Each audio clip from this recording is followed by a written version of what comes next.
Got a minute? Let's see if the Xiaomi Redmi Note 14 5G is your next tech obsession. Meet the Xiaomi Redmi Note 14 5G launching December 9th. This beauty sports a 6.67-inch Full HD Plus AMOLED display with a buttery smooth 120Hz refresh rate and dazzling 2100 nits peak brightness. Perfect for binge watching and gaming. Under the hood, it packs the MediaTek Dimensity 7025 Ultra SoC. Daily tasks? No sweat. Moderate gaming? Absolutely. It's got RAM options from 6GB to 12GB and storage up to 256GB. Flexibility? Check. And let's talk power. 110 mAh battery with 45W fast charging.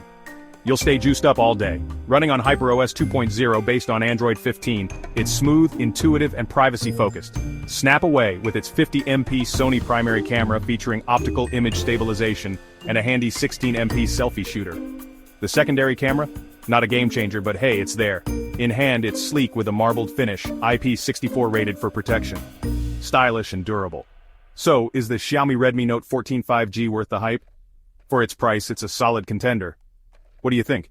Let us know in the comments.